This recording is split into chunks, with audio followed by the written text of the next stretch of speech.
Welcome back to Income Trading 101, and I wanted to make one more video before the weekend was over. Today is May the 9th, 2021, and today we're looking at EOS. And I want to do our normal analysis on it. EOS is one of the projects I've been taking a look at recently, and so let's just take a look at where EOS has been. So clearly it's had quite a let's see. Didn't mean to move the chart. I like to get as much data as I can in one view. That way we can see where the actual previous high was, which appears to have been, just find this right,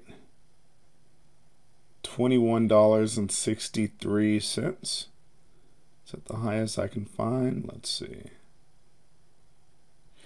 Either way, clearly this launched back in 2017, and right now we are about halfway back to that one-time high that we saw back in 2018, back when Bitcoin was all the rage.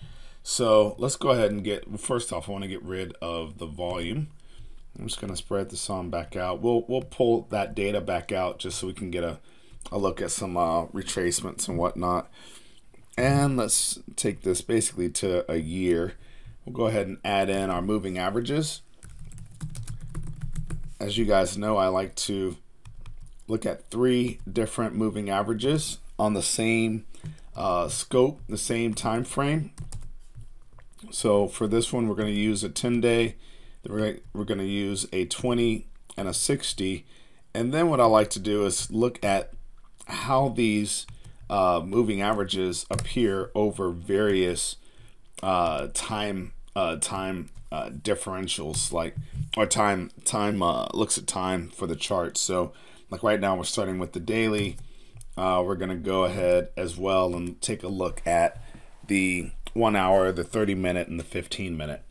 I tend to make my trades based on shorter time frames and then manage to trade with the next larger one. So right now at the daily, of course, given this run up that we saw back here on May the 6th, which was just a few days ago, this is obviously trading very high, and that basically last week's price action, the last couple weeks price action, it's going to give us a nice bullish pattern where our 10-day is higher than our 20, which is higher than the 60.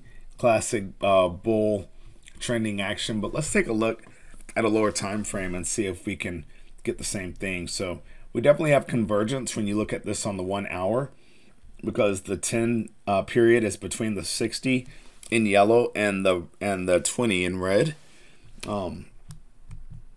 which to me, both of these, if we get another up movement here in the next couple hours or next hour or so, more bars, this will likely pull this 10 higher and ultimately the 20 higher. So this could end up being bullish, but it is currently not there. It's currently more a convergence. Wow, at the 30-minute, we just pulled both moving averages above the 60. Let me there we go, make it a little more visible. You have this, the 20 is above the 60 and the 10 is above both of them, which means that we are looking bullish both at the 1 day and at the 30. And let's take a look at the 15-minute. That also should be bullish as well, and it is. You've got all 3 moving averages. I like to see all 3 moving averages in line. That way I have a, I just trust the move. My goal is always to avoid getting chopped up. Periods like this where, you know, market's pulling back and you're trying to make trading decisions using tools that aren't giving you a clear-cut and defined answer. At least we saw a clear-cut bullish pattern in everything except for the 1 hour. We saw it in the daily, the 30-minute, and the 15-minute. So let's go ahead and take a look as well at the MACD. I use the MACD just so I can get a sense of which way momentum is going, and it's not very helpful when you have a sort of one-way trend line. But where it really helps is when price is truly oscillating a bit. So let's go ahead and take, of course, this is the daily look. And as you can see, I mean, we had a crossover here in April, but the signal line, which is in red, and the MACD line in blue, never crossed into negative territory. They've remained in positive territory. Anything above the zero line down here is considered overbought and has remained overbought even though it's oscillating. It's really hard to make good trading decisions based on that. But let's take this down to the 1 hour and see what we see. So at the 1 hour, given that we've been sort of sideways since, we'll just call this, last few days, May 7th, it's pulled down and we've just sort of gone sideways. You had a nice sell signal on the 6th, and then both the MACD line and the signal line went negative. But since then, it's just been sort of moving sideways, still in the oversold. Anything below the zero line is oversold, so they're still in the oversold area, meaning you're looking for like this crossover here that happened earlier on May the 9th.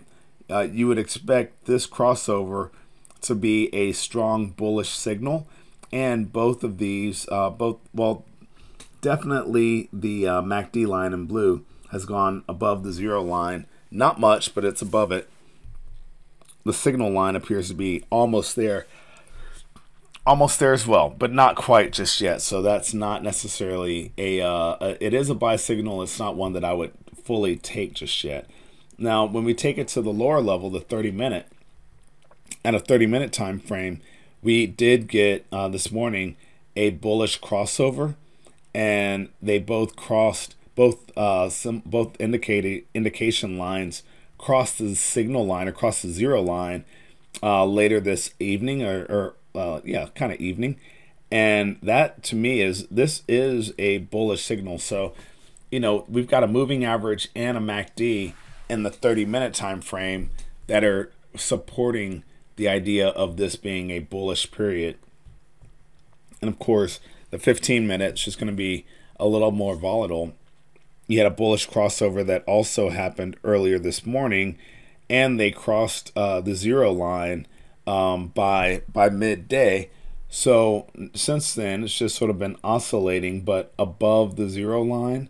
While this is not a brand new bullish signal like this one would have been back here once it went into the positive, this is still bullish to me. So let's take a look. One more look, and there's one specific thing that I truly do love about finding some of the older meaning some of the projects that have been around for a while, because we can actually do Fibonacci retracement and get a better sense of where we are. Uh-oh, that wasn't what I wanted. Guess I needed to select it. We're going to go with the Fibonacci retracement. You can get a better sense of where we are. So what I've done is go from the high all the way to the previous low. And actually, I'll take it to the full low that would have happened in, we'll call that April of 2020, just to get a better sense of where we are now. So right now, we have already crossed the 50% retracement, which is $12.15. Per share, and we've crossed it, went higher, and come back. So let's just pull this on back a little bit.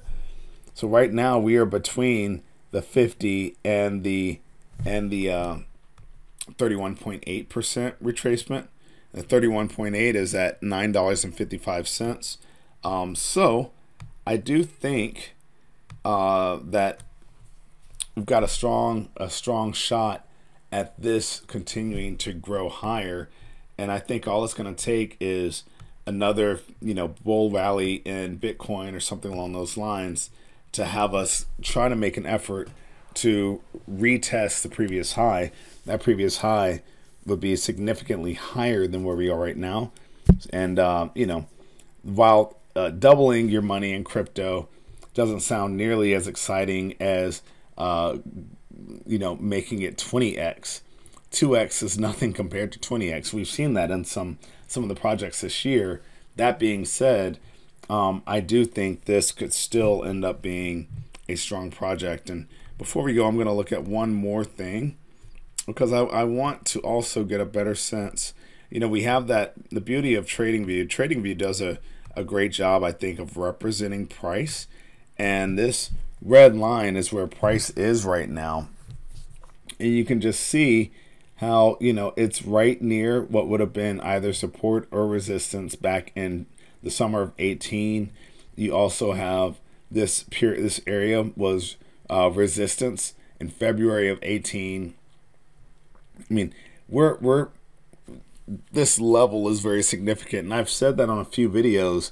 A lot of these cryptocurrencies have they have a high degree of correlation to one another. So no surprise there. But there are a number of these that are sitting right at support or resistance, and we're just sort of waiting to see how it plays out. And this is certainly no different, because if it turns out that this is support, then expect a bounce higher, certainly to retest this recent high, nearly $14, but ultimately to get on up beyond $20. So that could still be a very nice return. I'm curious, is EOS one of EOS? Is this one of the ones, one of the projects that you support personally? I do not own any of this, but I've been looking at it because of where it ranks right now on CoinGecko and its overall market cap. So seems like a strong project. Let me know what you think. And hey, if you haven't already subscribed to this channel, sorry to sound like a broken record, but please do subscribe. I really appreciate it. I'm trying to grow my subscribers and want to keep making great content for you guys. So thank you so much for watching. Thank you for all your support. And as always, happy trading.